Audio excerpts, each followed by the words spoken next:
Sementara itu Edward yang masih mengantuk menatap jam yang ada di atas nakas lalu menghela nafas dengan panjang. Tuan, ini udah tengah malam. Memangnya kenapa? Kalau aku berkata sekarang ya sekarang. Edward kembali menghela nafas sembari mengusap wajahnya dengan kasar. Anda yakin ingin dikirim sekarang? Apa tidak akan mengganggu kebersamaan Anda dengan Nona Ara nantinya? Dek. Dewa terdiam sesaat karena mengingat tujuannya membawa Ara kemari untuk menghukum wanita itu dengan mengurungnya selama 2 hari di apartemen. Jika dia mengerjakan pekerjaan kantor, pasti konsentrasinya akan terpecah. Lupakan aja, lusa masih bisa aku kerjakan. Edward pun tersenyum dengan lega. Kejadian tadi siang apa udah kebereskan? Udah Tuan, Anda tenang aja, tidak akan ada berita skandal apapun mengenai Anda. Tapi Nona Vivian... Edward tidak meneruskan ucapannya saat menyadari sambungan ponselnya udah dimatikan secara sepihak. Apa-apaan ini? Dia mematikan ponselnya? Umpat Edward sembari membanting ponselnya dengan kesal. Bagaimana tidak kesal? Setelah dibangunkan dari tidur nyenyaknya, kini ia ditinggalkan begitu saja. Bahkan kedua matanya yang udah tidak mengantuk kini sulit untuk terpejam lagi. Kenapa nasibku sial sekali memiliki atasan yang tidak berperi kemanusiaan? Umpatnya untuk kedua kali.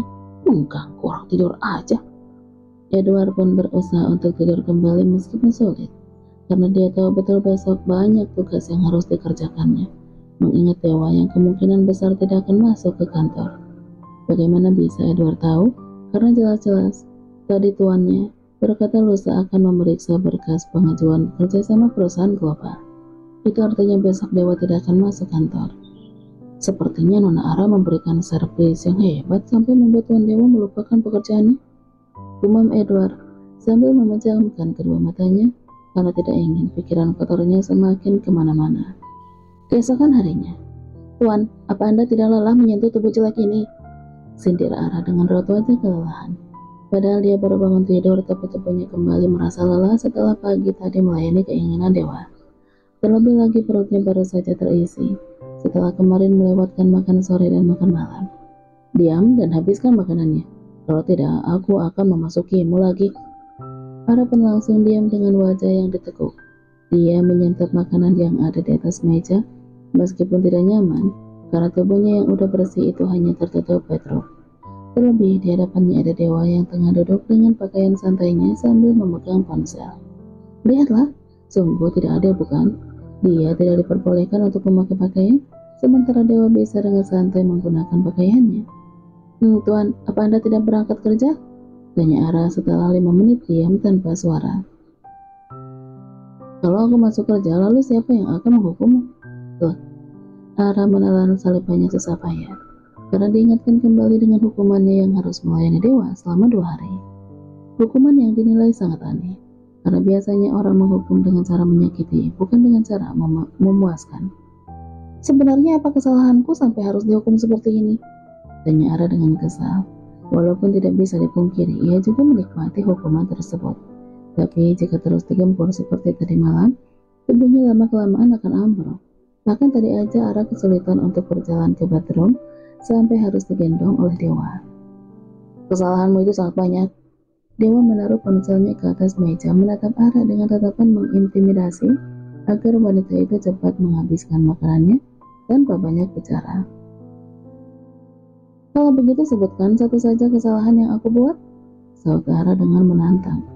Karena dia yakin Dewa berbohong dengan mengatakan dirinya banyak melakukan kesalahan. Karena seingatnya Ara tidak pernah melakukan kesalahan pada pria angkuh dan kejam itu. Ara lebih banyak diam, bahkan berusaha menghindar dari suaminya jika mereka berada di dalam satu ruangan. Kemarilah kalau kau ingin tahu. Ara pun berjalan mendekat karena ingin tahu apa kesalahannya. Namun ia terkejut saat tiba-tiba Dewa menariknya hingga terjatuh ke atas pangkuan pria itu. Kesalahanmu karena terlalu banyak bicara, ucap Dewa lalu mencium bibir Ara dengan sangat menuntut. Tangannya dengan cepat melepas tali baterai lalu membukanya hingga tampak tubuh bagian depan Ara polos. Tuan, apa kau tidak takut jatuh cinta kepada aku jika terus menyentuhku?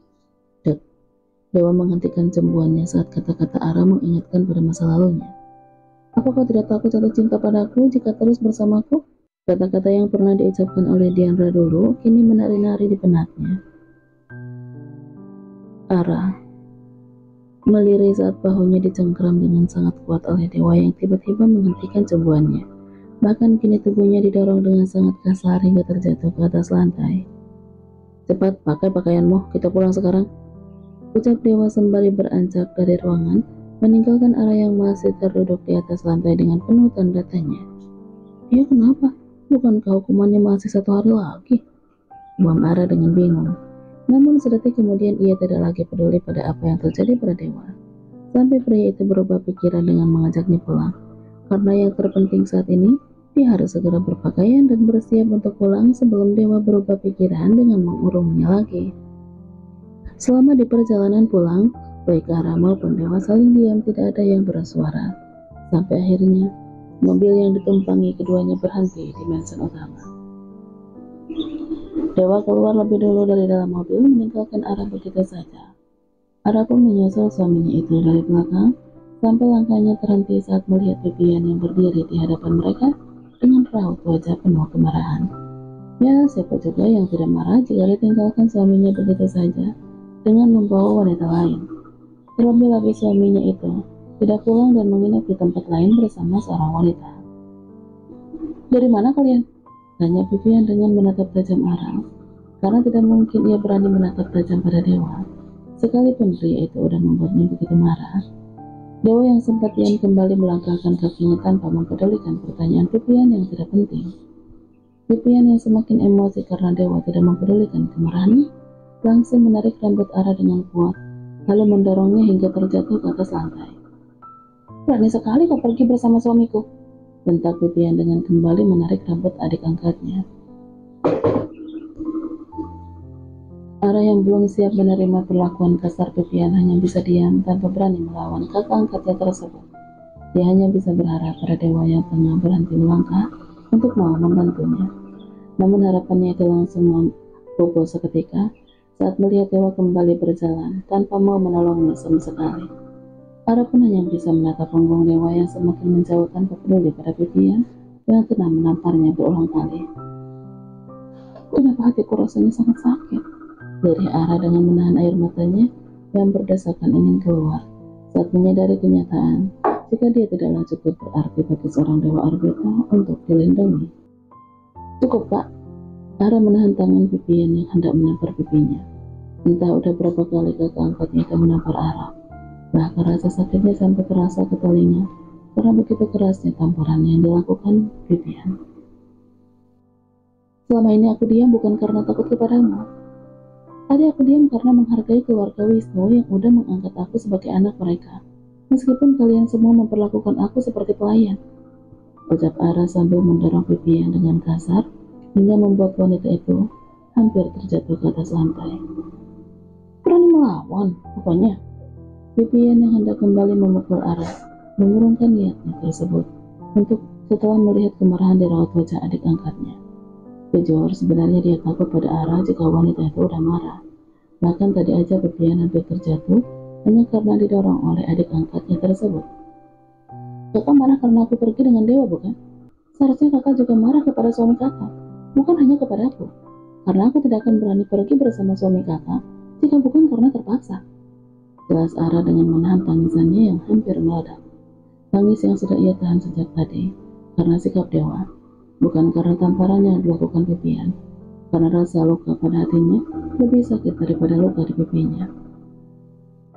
Tapi seharusnya kau bisa menolaknya, walaupun dewa memaksa. Ucap Vivian masih dengan tidak terima walaupun apa yang dikatakan Ara memang benar. Seharusnya dia juga marah pada dewa. Tapi karena Vivian takut maka ia limpahkan semua amarahnya pada Ara. Sekarang katakan, kemarin kalian pergi kemana? Dan apa saja yang udah kalian lakukan? Kakak ingin tahu jawabannya? Vivian menganggukkan kepalanya dengan cepat. Kakak tanya saja langsung pada dewa. Bisik Ara dengan tersenyum sinis. Lalu beranjak dari ruangan tersebut menuju kamarnya tanpa mempedulikan teriakan Vivian. Sudah cukup hari ini, jiwa dan raganya lelah. Dan Ara tidak mau menanggung rasa lelah lagi dengan mendengar semua umpatan Vivian. Suami istri sama saja, sama-sama gila. Umpat Ara dengan berlinangan air mata sambil merebahkan tubuhnya ke atas ranjang, meluapkan semua rasa luka di hatinya untuk meringankan sesak yang sejak tadi menghimpit dadanya. Awas saja jika dia meminta untuk gaya nih, aku tidak akan pernah memberikannya. Membuat Ara kembali masih dengan menangis.